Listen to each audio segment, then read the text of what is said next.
Man of masses NTR Bollywood star hero Ruthik Roshan కాంబినేషన్లో వాటు చిత్రం రానున్న సంగతి తెలిసిందే. రీసెంట్గా రిలీజ్ చేసిన టీజర్తో ఒక్కసారిగా అంచనాలు అమాంతం పెరిగాయి. ఇక ఈ టీజర్లో ఎన్టీఆర్ లుక్స్ స్టైలిష్ గురించి అందరూ మాట్లాడుకుంటున్నారు.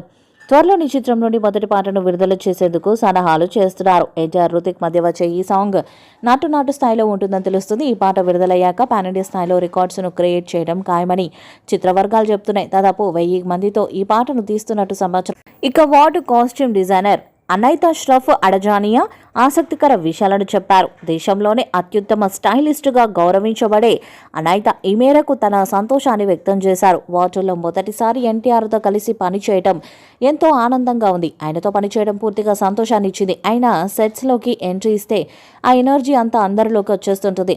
ఆయనలో ఏదో తెలియని ఆకర్షణ శక్తి ఉందనిపిస్తుంది. తన చుట్టూ ఉన్న వాతావరణాన్ని ఎంతో ఉల్లాసంగా ఉంచుతారు. ఆపై అతను పోషిస్తున్న పాత్రలో ఎన్నో రకాల లేయర్స్ ఉంటాయి. అందుకే ఎన్టీఆర్ కోసం చాలా లుక్స్ డిజైన్ చేశాం. ఆయన పాత్రలోని స్వభావాన్ని ప్రతిబింబించేలా కాస్ట్యూమ్స్ను డిజైన్ చేశాం. ఓ లక్ష్యంతో ఉద్దేశంతో పనిచేసే మానవ యంత్రంలో చూపించే ప్రయత్నం చేశామని తెలిపారు. ఆదిత్య చోప్రా నిర్మాణంలో అయాన్ ముఖర్జీ దర్శకత్వాన్ని వహిస్తున్న వాటు సినిమా వచ్చేస్తుంది. కియారా అద్వానీ ఈ చిత్రంలో ప్రధాన పాత్రను పోషిస్తున్నారు.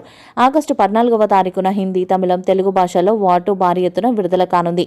మరో 2 నెలల్లో ఈ చిత్రం విడుదల సందడి మొదలు కానుంది. అయితే తెలుగు రాష్ట్రాల్లో బిజినెస్కు సంబంధించిన వ్యవహారాలు అప్పుడే ఊపందుకున్నాయి. ఇక్కడ యశ్రాజ్ ఫిలిమ్స్ సొంతంగానే వాటును విడుదల చేయాలని అనుకుంటున్నారు. కానీ చివరి నిమిషంలో మనసు మార్చుకున్నారట. వాటు సినిమాకు సంబంధించి తెలుగు రాష్ట్రాల హక్కుల కోసం దాదాపు 120 కోట్లకు పైగానే యశ్రాజ్ ఫిలిమ్స్ కోట్ చేసింది. అయితే చాలా పక్కా ప్లాన్తో ఆ సంస్థ అడుగులేస్తుంది. రజనీకాంత్, నాగార్జున, లోకేష్ కనకరాజుల సినిమా కూలీ కూడా అదే సమయంలో వస్తుండటంతో సౌత్ ఇండియాలో వాటుకు పోటీ తప్పదు.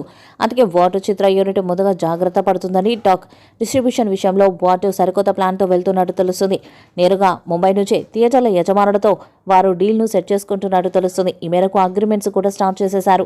కానీ ఉత్తరాంధ్ర ఏరియా మాత్రం నిర్మాత దిల్రాజు సంస్థకి ఇచ్చారని తెలుస్తుంది. ఈ సినిమా కోసం అటు రుతిక్ రోషన్ అభిమానులు, ఇటు ఎన్టీఆర్ అభిమానులు ఆతృతగా ఎదురు చూస్తున్నారు. అయితే ఈ సినిమా హిందీ డబ్ చిత్రం కావడంతో ఎన్టీఆర్ రెగ్యులర్ సినిమాలకు ఉండే క్రేజ్ హైప్ ఈ సినిమాకు కూడా ఉంది.